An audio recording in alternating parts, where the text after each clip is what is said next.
Hello guys അങ്ങനെ നമ്മുടെ മലേഷ്യയിലെ നമ്മുടെ ലാസ്റ്റ് ദിവസമാണ് ഇന്ന്. ലാസ്റ്റ് ദിവസത്തെ ഈ നൈറ്റ് ലൈഫ് നമ്മൾ എൻജോയ് ചെയ്യാൻ വേണ്ടി പുറത്തോട്ട് ഇറങ്ങിയിരിക്കുകയാണ്. തിരക്കെന്ന് പറഞ്ഞാൽ ഭയങ്കര തിരക്ക്. അതാണ്ട് നിങ്ങൾ തന്നെ നോക്കിക്കോ. ഇവിടുത്തെ ആളുകളുടെ ജോലിയും തിരക്കും പഠിത്തവും ഒക്കെ കഴിഞ്ഞിട്ട് എല്ലാവരും കൂടെ ഒരുമിച്ച് ഇറങ്ങിയിരിക്കുകയാണ് രാത്രിയിൽ ഒന്ന് സെലിബ്രേറ്റ് ചെയ്യാനായി.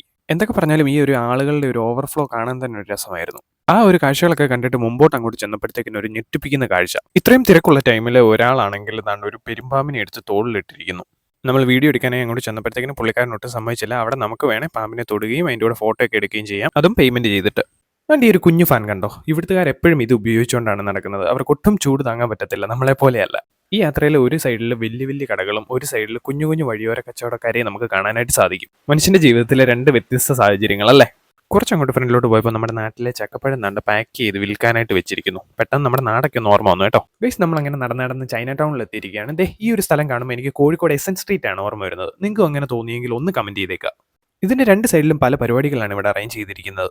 ഫുഡ് വേണ്ടവർക്ക് ഫുഡ്, ആൽക്കഹോൾ, ബിയർ എന്ത് വേണേലും നമുക്ക് ഇവിടെ ഇരുന്ന് തന്നെ കുടിക്കാനും കഴിക്കാനുമായിട്ട് സാധിക്കും. ഫുഡിന്റെ വെറൈറ്റി ഐറ്റംസ് നമുക്ക് ഇവിടെ നിന്ന് കിട്ടും. ദേ ലാമ്പ് ബാർബിക്യൂ, സീ ഫുഡ്, അങ്ങനെ ഒത്തിരി ഐറ്റംസ്. ഞാൻ പിന്നെ ഇതൊന്നും ട്രൈ ചെയ്യാനായിട്ട് നിന്നില്ല കേട്ടോ. അടുത്തൊരു കേരള ഹോട്ടൽ ഉണ്ടായിരുന്നു. നേരെ അവിടേക്ക് പോയി അടിപൊളി ഫുഡ് കഴിച്ചു. കുറച്ച് സമയം കഴിഞ്ഞപ്പോൾ ഇങ്ങനെ തെളിഞ്ഞു നിന്ന ക്ലൈമറ്റ് നേരെ അങ്ങ് മാറി. അടിപൊളി മഴ. ഇനി മലേഷ്യയിൽ വന്നിട്ട് മഴ കണ്ടില്ല എന്ന് വേണ്ട. ഈ വീഡിയോ ഇഷ്ടമായവർ എൻ്റെ ചാനൽ ഒന്ന് സബ്സ്ക്രൈബ് ചെയ്യുക, ലൈക്ക് ചെയ്യുക, ഷെയർ ചെയ്യുക, കമന്റ് ചെയ്യുക. താങ്ക്